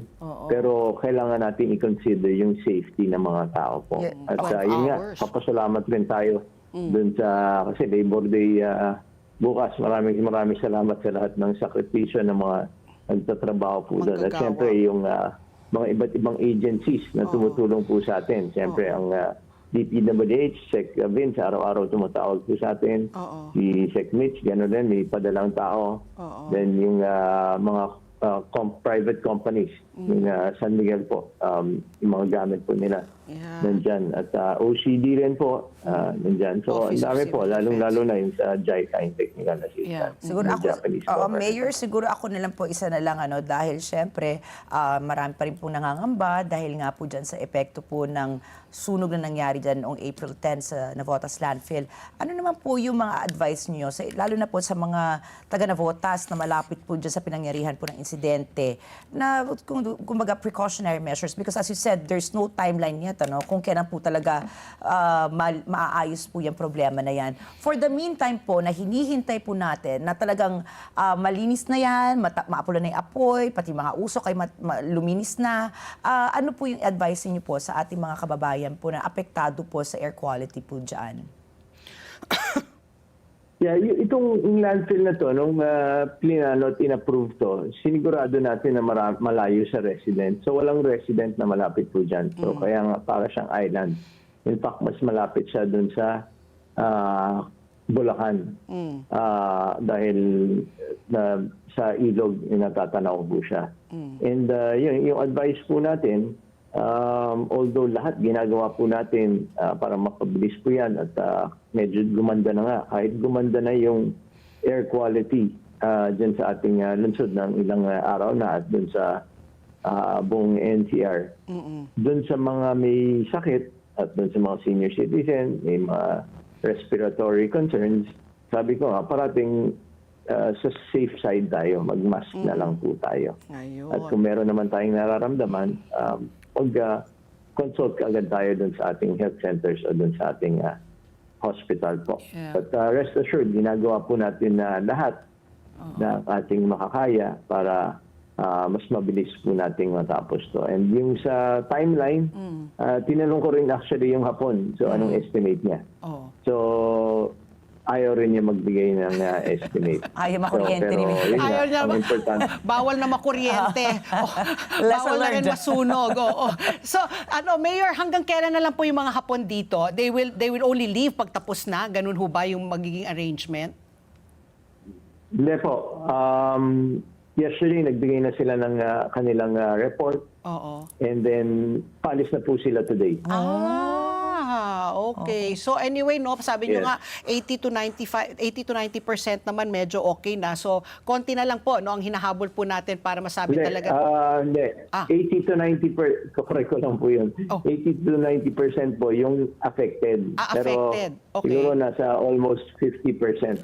Wala na. Lalapit na tayo sa 50%. Ang medyo wala Okay na na. pong apoy and dito.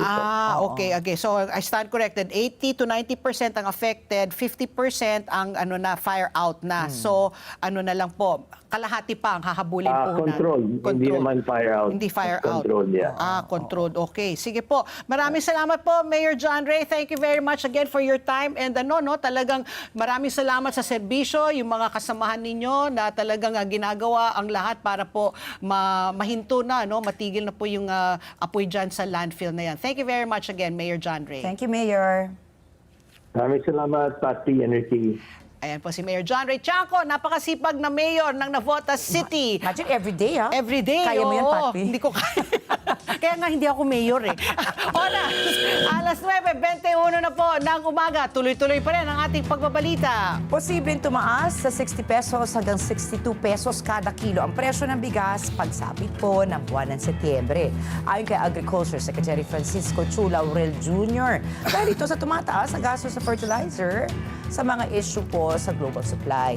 Inihayag niya ito sa pagdinig ng Protect Ad Hoc Committee sa Senado. Ayon sa kalihim, umakyat sa 1,650 pesos hanggang 3,000 pesos ang presyo ng fertilizer. At dahil dito asahan ng tataas ang presyo ng bigas sa susunod na ani.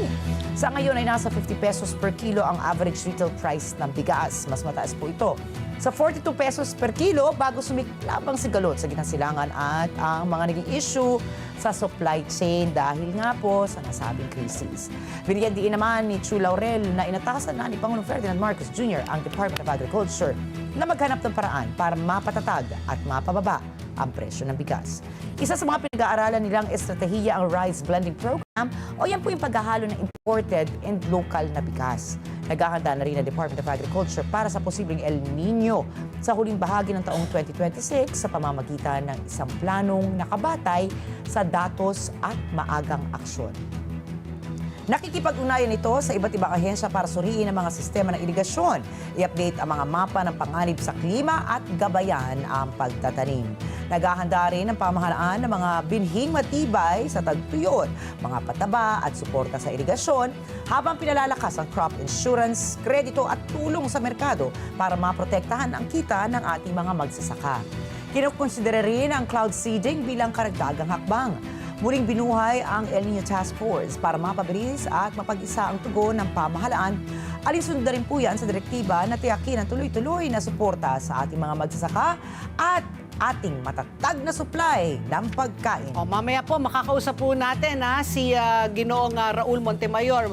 Usaping bigas pa rin po tayo. Pag-usapan natin yan kasi nga may kartel daw na pinapabura ng gobyerno para mag-angkat ng bigas. Tapos ito nga, yung pinaano ni Secretary Chu Laurel na ihalo yung local at imported rice. Well, I was watching the news yesterday. He was even saying na kakaluin sa mais, corn. And he said he's been eating it for a week na. Yung minix yung bigas at saka yung ng mais. Yun daw ang sinasayang daw kinakain niya. So malinamnam yata yun. So sabi niya, masarap, sabi niya. So later, tatanungin ko yan kay Ginoong Raul Montemayor. Sa ibang balita, ito na yung ating world news. Lumabas sa isang bagong ulat na gumagawa ang China na posibleng pinakamalaki nitong artificial island sa South China Sea. Makikita ito sa Antelope Reef sa Paracel Island. Ayon po sa ulat ng Asia Maritime Transparency Initiative ng Washington-based think tank na Center for Strategic and International Studies, posibleng tumbasan o higitan pa nito ang laki ng mga kasalukuyang pinakamalaking outpost ng China sa rehiyon. Base po sa satellite imagery, nasa 1,490 acres o halos 603 hectares na ang na-reclaim na lupa sa Antelope Reef. Ang Mischief Reef na pinakamalaking outpost ngayon ng China ay may sukat na humigit kumulang 1,504 acres o mahigit nga sa 608 hectares. Bago mano nagsimula ang reclamation sa lugar noong October 2025, isa sa pinakamaliit na maritime outpost ng China ang Antelope Reef. Oras na makumpleto, maaring umanong tayuan ng infrastruktura ang reef tulad po ng mga diesel power plant, underground storage facilities, coastal defense emplacements, surface-to-air at anti-ship missile facilities at iba pa. Maari rin umanong ipwesto ng China doon ang malaking bilang ng kanilang maritime militia. Grabe talaga, no? Very aggressive. At saka, yung talagang parang walang humpay. Hindi talaga nagsuslow down. Lumalaki at lumalaki talaga ang kanilang sinasakupan. Pero to, habang maliit pa lang, habang pasimula pa lang, hindi kaya natin kayang inip in the bud already. Paano? Paano? Sige nga, Ricky. Paano mo ininipin in the bud? Sabi ng ibang netizens, magtayo rin daw tayo. Total, marami naman daw panambak na galing sa Oh my goodness. Siguro yung landfill, yung baka pwede natin doon, itamba. Tama, diba? kasi gusto kong tanongin kanya si Mayor. Anong mangyayari dyan sa landfill pag naayos na? Alangan naman. Hindi naman sa kanila di ba? Good idea yan. Kung malapit lang yon, malapit ang navotas. Kung alam ko lang itong babasahin natin, tinanong natin, will you welcome throwing the garbage there? Para naman luminis na ulit yung Hindi, gumawa tayo na sarili nating artificial island. Pwede. Diba? Gamit ang basura. Ayan. Okay. Itabi natin sa China. Tignan natin. Sa Antelope Reef. Yes. Sa atin, cantaloupe. Okay, Samantala go. naman po, sumailalim na sa heightened alert status ang Philippine National Police o PNP simula pa kanina ang 12:01 na madaling araw. Mananatili lang ang pulisya po natin sa naturang estado hanggang 12:01 a.m. naman na May 2. Paghahanda ito sa mga aktibidad para sa araw ng paggawa sa buong bansa. Ayon kay PNP spokesperson, Police Brigadier General Randolph Tuanyo, inaasahang magre-report sa duty ang lahat ng pulis, walang bakasyon, na may 100% attendance para matiyak ang sapat na deployment ng puwersa. Mahigit 106,000 kapulisan ang ikakalat sa buong bansa, kabilang ang mga tauhan mula sa Highway Patrol Group, Aviation Security Group, and Maritime Group dahil sa inaasahang magpagsasagawa ng malawakang protesta ng mga grupo ng mga manggagawa at iba pang aktivista. Sa National Capital Region, ilang grupo na ang naghain ng aplikasyon para magsagawa ng mga demonstrasyon sa mga lugar katulad ng US Embassy sa Maynila, UP Diliman, Welcome Rotonda at malapit sa Department of Social Welfare and Development sa Quezon City. Pagkamat, hindi pa pala ito naaaprubahan. Dagdag pa rito, wala pang natutukoy na partikular na banta, subalit patuloy po ang kanilang pagbabantay. Binigyan diin ng pulisya na mananatili itong apolitical at nakatuon sa pagpapanatili ng kapayapaan at kaayusan sa panahon ng araw ng paggawa. Nanawagan din ng mga otoridad sa publiko na makipagtulungan sa pulisya at sumunod sa mga lokal na ordinansa sa paggunita ng araw ng paggawa. Okay, para sa ating mga ibang balita pa, Philippine Army pinapalakas ang Defense Alliance sa Canadian Army. Mas palalakasin pa ng Philippine Army ang Defense Alliance at pakikipagtulungan nito sa Canadian Army upang mapanatili ang kapayapaan at katatagan sa Indo-Pacific region. Nagpulong sina Philippine Army Lieutenant General Antonio Nafarrete at Canadian Army Lieutenant General Michael Wright kung saan tinututukan ang pagpapalalim ng kooperasyon ng dalawang bansa sa pagharap sa nagbabagong security environment sa rehiyon.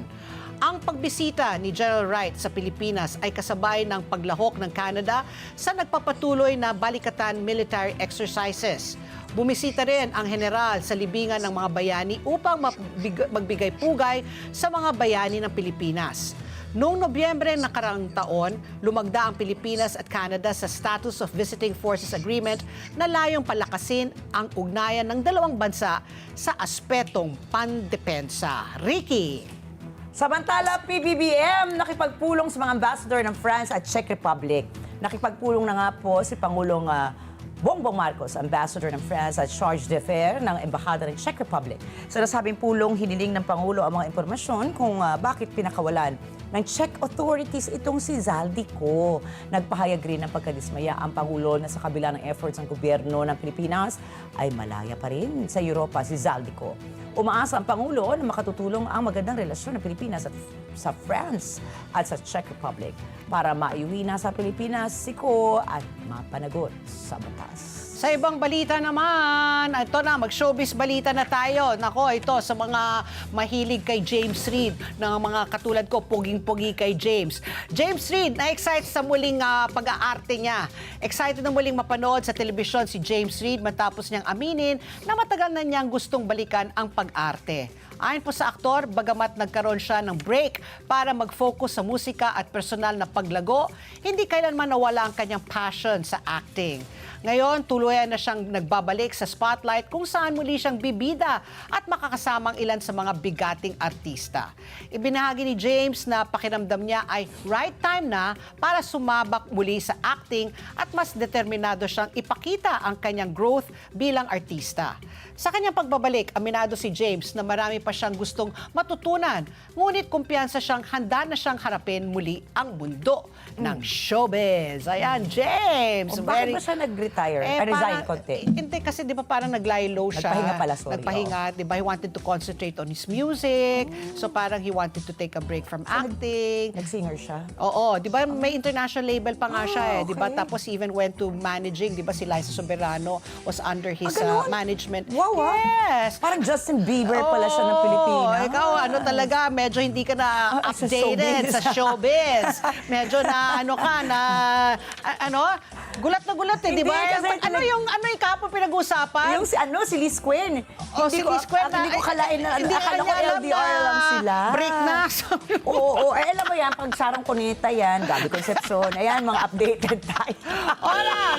Alas 9:31 na po at magbabalik pa po ang ASPN. Ano, sa palagay nyo? Ang sigaw ng Pinoy Nation. Information and education.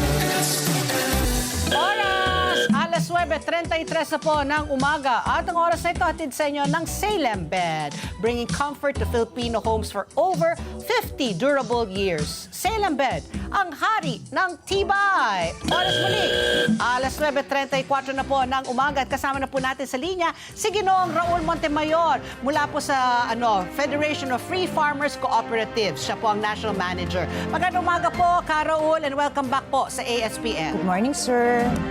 Yes, good morning. Good morning, Ma'am Pat at Ricky. Salamat sa pag... Okay. Sir Raul, kami po ay napatawag the other day po. Guest po namin si former Yusek Fermin Adriano. Napag-usapan na po namin medyo itong Planters Products Incorporated na parang yung citizenship niya medyo magulo, may mga ulat na dapat government ito pero na-discover na private pala siya, and then meron kayong nilabas na ulat na parang meron pong private cartel na sila po ay nagsasama-sama para po makapag-import ng bigas. What is your take on this po? Ano pong na-discover niyo po dito po sa Planters Products Incorporated? Yung background niya, hindi pong batas natin yung rice tarification law. Pinagpawalan ng gobyerno na umangka. Dapat bilhin lang niya sa local farmers yung buffer stock. Opo. At private sector yung importation. Sir Raul, medyo choppy po kayo. Sir Raul, sandali, let me interrupt you. Medyo choppy po. Are you mobile or saan ba kayo? Naka-cellphone ho ba kayo o landline? Cellphone. Is this better? Ayan, better. Sige po. From the top again po. Sorry ha. So yung sa batas natin ngayon, government is not supposed to import. Ipaubaya yan sa private sector. Bibili na lang yung gobyerno sa local farmers pang buffer stock. No? Yes. Then nagkaroon ng amendment na in some cases the government might import but only if there is a shortage. Yeah. No? Kaya nagtataka kami itong wala namang declared shortage sa LO. dami naman bigas sa palengke, no?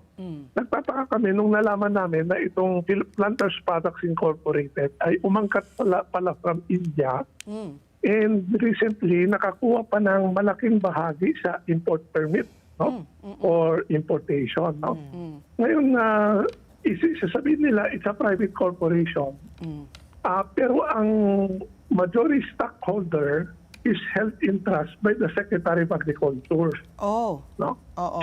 Siya po yung parang kumbaga hawak na yung shares of stock. Kasi yung PPI na yan, nanggaling yan nung panahon nila yung dating President Marcos na bawat bili ng magsasaka ng abono dati sa PPI, meron silang parang binibigay na share of stock sa kanila, sa mga magsasaka. Parang coconut levy rin, ano? Opo. Pero ito, fertilizer. Naipon po yun at medyo hindi na malaman sinong may-ari niyan.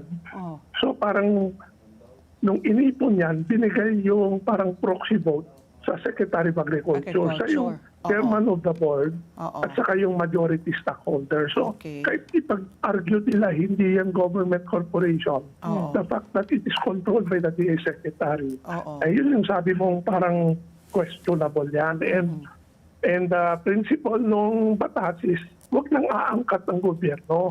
Suportahan lang yung ating mga magsasaka. Pero mukhang ginagawa nila ng palusot ito na through PPI. And then meron pang isa, yung FTI, yung Food Terminal Incorporated. Again, yan, maliwanag na government corporation yan. Ang ginagawa niya, bumibili siya ng imported sa mga local importers at yun ang ibinibenta nila sa mga ibang mga outlet ng gobyerno. So again, it defeats yung principle and purpose ng batas na tumutok ang gobyerno sa pagsisilbi sa mga magsasaka, hindi sa imported rice.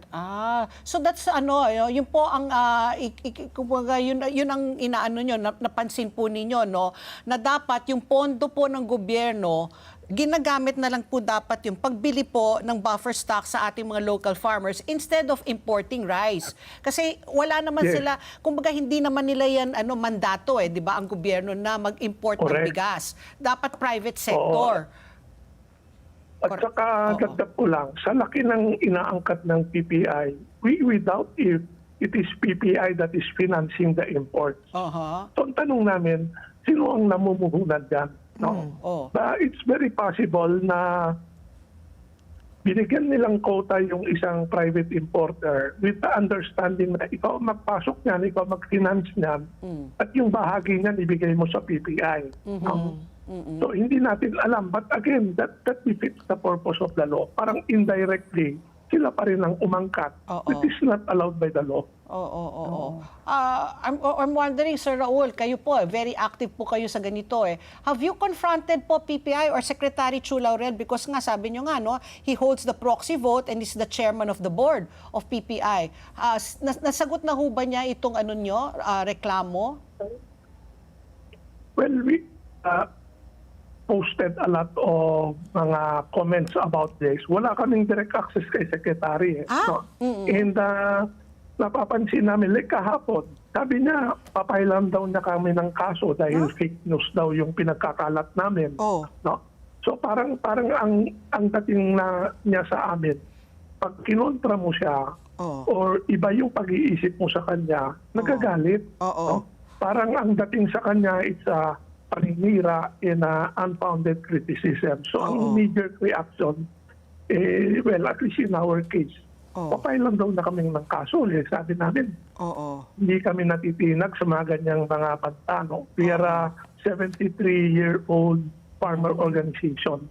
Para kaming Iran, no? Hindi kami nadadala sa sindak. Sir, yes, sir. Okay. So, lang namin. Ayaw namin makipag-away kay Secretary. Ang pangit naman yun.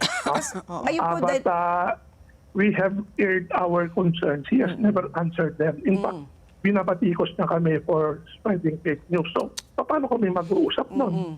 Pero sir, ngayon pinapakinggan ko po kita para naman po lahat ng inyong mga hinaing ay base po sa legal na batas. Halimbawa po, we have existing Government Procurement Reform Act number one tanong dyan, nagkaroon po ba ng public bidding? Di ba? Kasi dapat po may public bidding po dyan, di ba? Number two, may rice tarification law. Sinabi nyo nga po na illegal ito nga pag-i-import po ng bigas, di ba? Ang sa Gipsaka Act, Yes. meron din po tayong executive order, may import ban, pero may naganap po na importasyon. So sa inyo po, legal po yung basihan ninyo sa inyong mga argumento. So ngayon po, ang tanong, can you categorically kasi ang dami pong nagsasabi, ay legal yan, ay hindi to kartel. Para po sa inyong pananaw, ito po ba ay legal o ang PPI po ba ay legal o illegal po na venture po ng DA? Masasabi po ba natin na DA ang nasa likod nito? Well, unang-una, the intent might be good.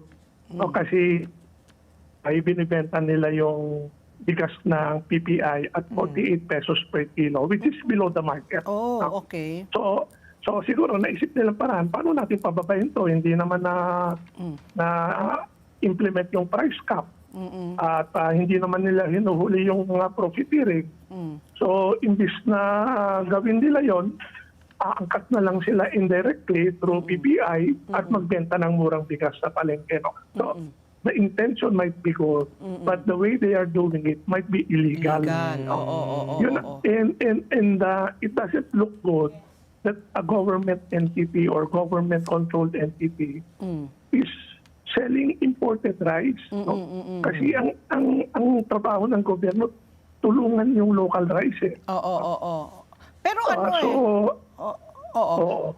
Pero Sir Raul, no, kausap nga namin si Yusek Adriano, sabi naman niya, no, there's no argument, no, na talagang kailangan natin mag-import po ng bigas dahil hindi kakayanin, no, ng ating local production po. Sabi niyo naman nga, the intention might be good, no, pero the way it was procured was illegal. Paano po yun? Paano natin, kung iubaya po natin ito sa mga traders, sa tingin niyo ho ba, they will do the same na ibibenta nila sa 48 or mas magiging they will take advantage, no, mas mataas kasi siguro ewan ko lang ha, baka gusto lang the bigger picture, no, pas marami mga consumers ang matutuwa dahil bumaba po yung presyo ng bigas.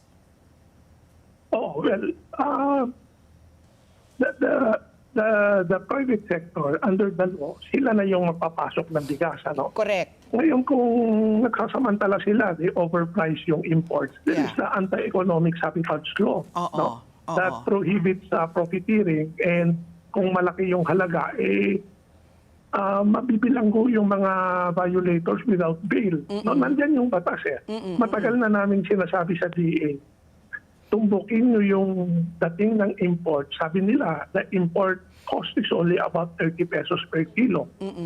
Pero pagdating sa market, 60. No, 30 pesos yung nilundag ng presyo ng imported. So, hanapin nila sino yung nagsasamantala sa gitna. It might not be the retailer. It could be the importer or wholesaler. Yung dapat ang ayusin nila. Hanggang ngayon, hindi nila ginagawa. To bring down the price from 60 to 50, ang response nila is, mag-import na lang tayo at ipenta natin sa 48. Mali po yun. Sa tingin namin, it's a waste of government money. It's not the solution. And the solution is, in the meantime, nandyan pa rin yung profiteering. Hindi nila hinaharap yung problema. Nako, I was going to ask rin, Sir Raul, kahapon nanonood po ako sa balita at nakita ko po, si Secretary Chu Laurel, may mga suggestion po siya na i-mix yung imported na bigas sa local na bigas para po, para mapababa yung presyo ng bigas. At the same time, tulungan ang ating mga farmers. I'm not sure kung nakita ko po nyo yon at kung may reaction po kayo doon. Oo, nakita namin yon. Again, the intention is good, no? Kasi mahal yung local, sabi nga tataas ng 60, 62. Correct. Pero baka mura yung imported. Paghalo natin, baka mapababa natin, nasa 55 na lang. The intention is good, no? At I think under our food standards law, bawal yung ganon. Na pinaghahalo mo. Unless, I don't know kung how they will emergency, food emergency, pag ideklara. Siguro, kasi parang adulteration yan bumili ka ng gamot para mapababa siya, hinaluan mo ng mas murang sangkap. No? Okay, So, is that allowed in the case of rice? No? Yeah. Oo. Okay, And sir. then, sa totoo lang, nangyayari na yan ngayon eh. So, Okay. nag-i-import yung mga importers ng yung broken rice, yung Yeah. durog na bigas. Oo. Hinahalo nila yan sa local rice para mapamura yung kanilang parang Mabenta. blended with local rice. No? At pinapayagan naman dahil broken lang naman yan. Hindi naman maliit lang naman yung halo nila. Yeah. Pero pag ganitong 70-30, there is the question of whether it is legal. No? Hindi naman namin sinasabing illegal, no? Pero baka hindi yan pinapayagan under current food standards. No? Ayun. Oo. And then, yung tatanggapin ba yan ng consumer dahil malalaman nila kung may halo. Parang dati na uso, sir, di ba, yung parang may hinalo na plastic na bigas galing sa China, natandaan ko yun eh. Opo, ito naman, Well, sir, wag sana kasi po. I'm very concerned po na ito na nga, karamihan po sa ating mga bigas pala na nai-import, marami pong galing ng Vietnam. So, sinaliksik ko po ngayon lang, ano ba pagkakaiba ng Pilipinas sa Vietnam? Ang Vietnam po, pareho po tayong agricultural countries na tinatawag. Pero ang Vietnam, konti lang naman yung ang inangat nila pagdating po sa hektarya, land area po ng agricultural lot. They have 11 to 12 million hectares, while the Philippines may 9 to 10 million hectares tayo. So hindi naman po ganun kalaki yung pagkakaiba when it comes to land area and land mass. Pero nakakalungkot po, siguro po naranasan nyo ito in your 70 years plus sa inyong organisasyon, ano, talagang parang tanggap na natin yata na talagang we have to depend on rice importation.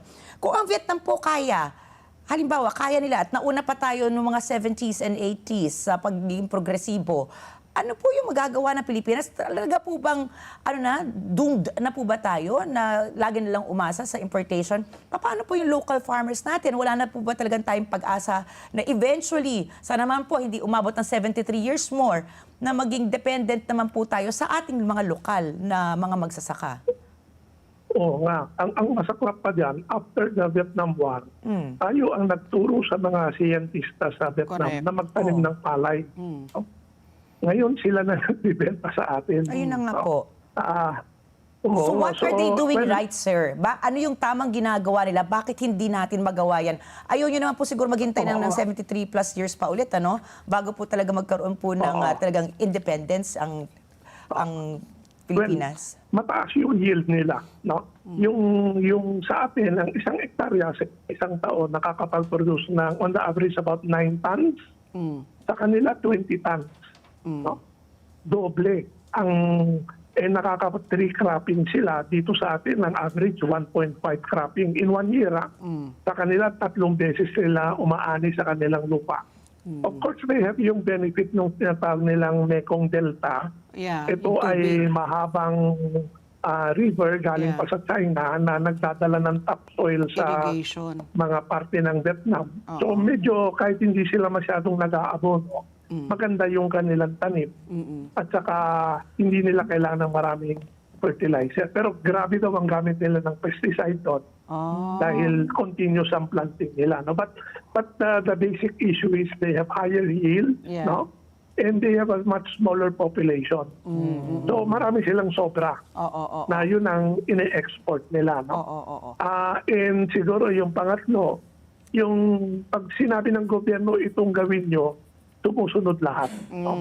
Dito, umahanap ang lahat ng palusot. Ayun. Tsaka ano, di ba, ang Vietnam po kasi parang isa o dalawang variety lang ng bigas nila. Hindi katulad atin, Correct. parang only variety. rice Kaya, kasi tayo. di ba, pag minimil, di ba, adjust na naman yung makina, di ba? So, labor intensive po yung sa atin. Unlike ata sa kanila, iilan lang ang variety. Di pare-pareho. Correct Yes. ba? Oo.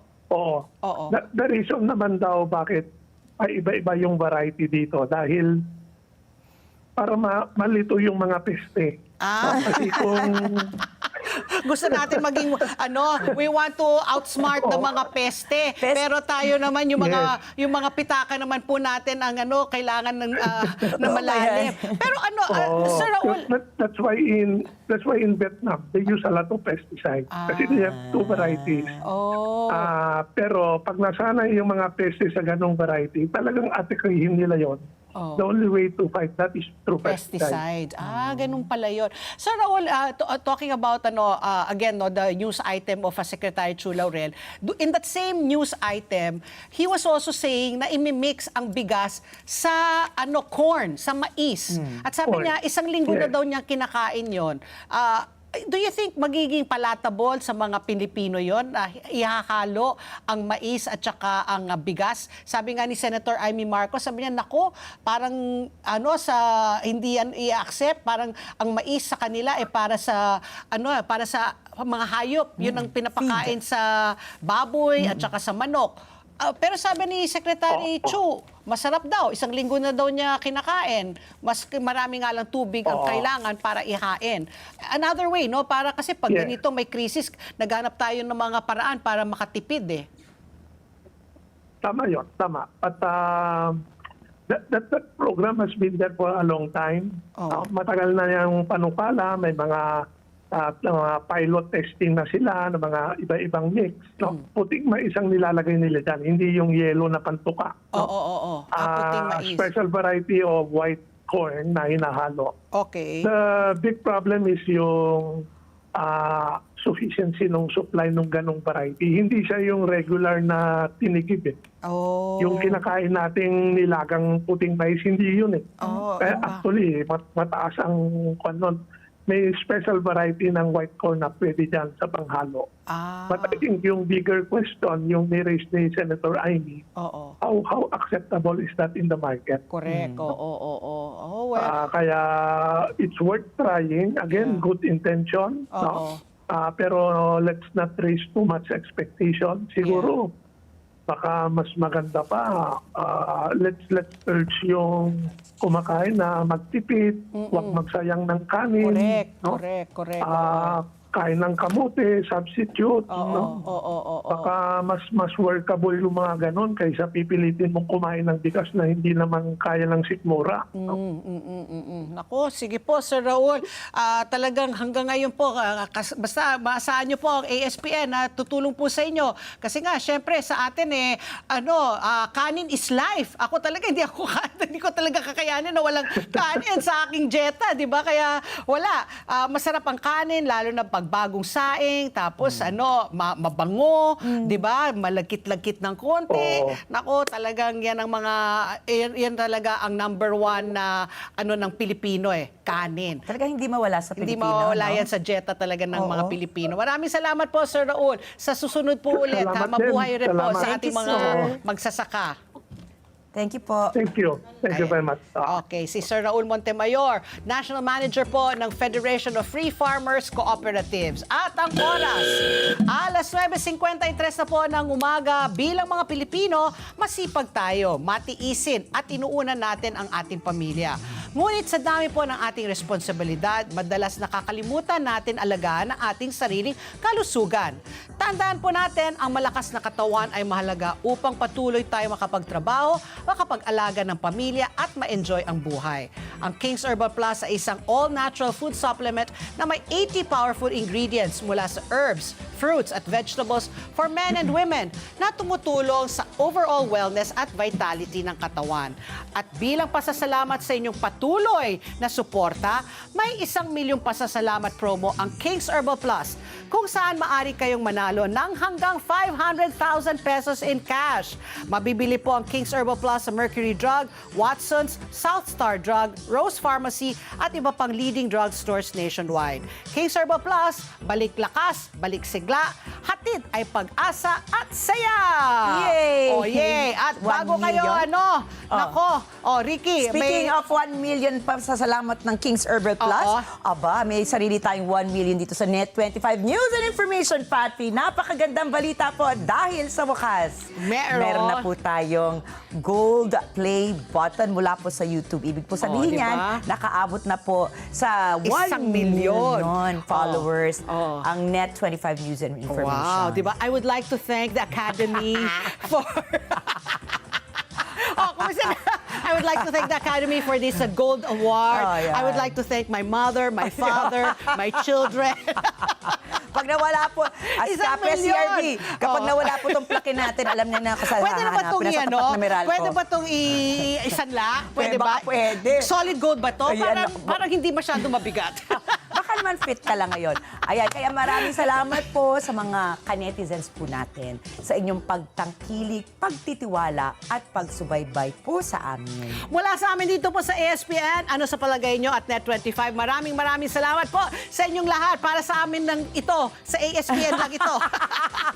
Bahala kayo kumuha ng inyong gold. Wala na tong hiraman dito. Wala na hiraman. Hindi na ito yung mahiram ni Gianna Uy, Yanis mamaya. Di ba pag ganito na-monetize? Ah, yes. Oh, Oo. magkano na ito kaya ito? Nako, tingnan natin. Sa halagang ¿cuántos años tienes eres tú? Kaya maraming salamat po sa ating mga taga-subaybay. At alam ba, Pati, hindi lang yan ibig sabihin yan, hindi lang nakakuha tayo ng 1 million subscribers quantity. Ibig sabihin yan, meron po tayo talagang nasusustain.